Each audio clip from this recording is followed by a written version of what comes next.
Hello, my name is Paula Gonzalez Velasco, and today I'm gonna talk you about a brief story into the feminist movement. Well, first, what is feminism, you may ask? Well, I'm gonna make it very simple. Like, feminism is a political and cultural movement for women only that fights for the rights of women and also the freedom of women in this patriarchal system. Now, and that's it, as simple as it can be. Now, if we're going to talk about the history of the feminist movement, we need to go back to the beginning of the French Revolution in 1789, when the Declaration of Rights of Men and the Citizen was published. What's the problem with this? Rights for people, that's cool.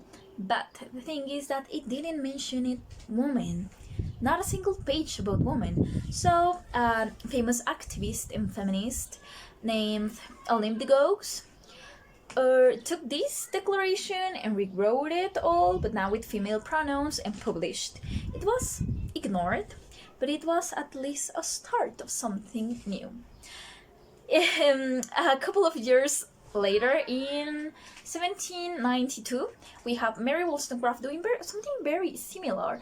She published The Vindication of the Rights of Women, where she talked about the lack of rights of women and also the disparity between the education of men and women. It was something really controversial, but also really good for society.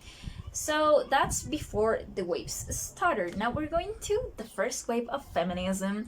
For this, we need to travel to the middle of the 19th century in the USA and New York, where we have Elizabeth Cady Stanton, feminist that gathered a lot of people in something called the Seneca Fall Convention and asked for people to sign a paper where she asked for the right of vote. That was the principal topic in the first wave, the right to vote. So this accelerate a little bit the process, but the female vote wasn't legal in the USA until 1912. Until 1912. Now going back to 1866 in the UK, we have also the suffragette movement with Millicent Fawcett and Emmeline Pankhurst, the principal women in this marches. Well, so suffragism in UK was a lot different than the USA. It was way more radical. There was women interrupting speeches from the king, queen, and also women burning things and putting bombs on mailboxes and all that. But it really helped them to get what they wanted. That's how they got the attention from the authorities. That was their way to do that. So it worked out. And well, now we're going to talk about the second wave of feminism. For this, we need to travel way too far from this. Well, it all started in 1949 with the book of Simone Beauvoir, the second sex. This was what started, but the second wave, their beginning was actually in 1960, in the middle of the 60s. In the middle of also sexual revolution, and this movement was all about what is a woman, what's the place of a woman, to question everything, to question your political and also your all your decisions. What about them? And it was also much more, not about political, but much more about the culture that we live in, you know. Also, it was very linked to the sexual revolution, so, you know, the lesbians, the bisexual women, the lack of information of for women about sex and about our self-discovery and all that, you know. It was all about that. It also introduced us to the radical feminism and the liberal feminism, that are two very different groups of feminism that are still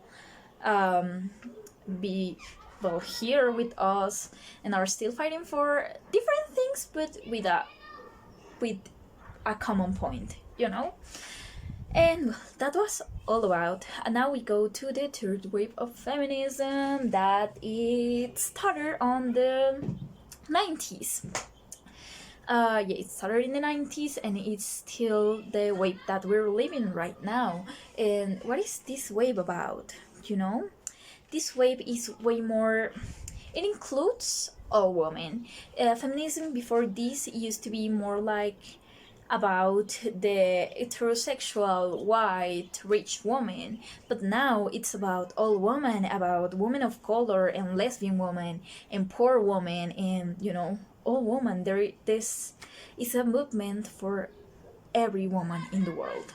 It also questions a lot. It's all about the rape culture, to also to make laws that abolish prostitution and abolish the, you know, gender, to abolish gender roles. And also it wants to legalize abortion, and, you know, that's like the main topics that the third wave asks for. So people may think women don't need more rights, so don't need more freedom, but we really do. We're in the third wave of feminism, and a lot of the things that were asked for in the first wave are still not legalized, like the abortion and the free daycare and a lot of things. So feminism hasn't stopped, and the history is still writing itself as I speak right now. There's a lot of women doing amazing things outside that one day are going to be part of the history of feminism. So this was going to be a short video, so right now I'm going to stop. But in conclusion, feminism is really important. There's a lot of history behind us, and it's in our hands to keep doing it, to keep writing history, and to thank the women that were behind us and keep going forward. Thank you very much.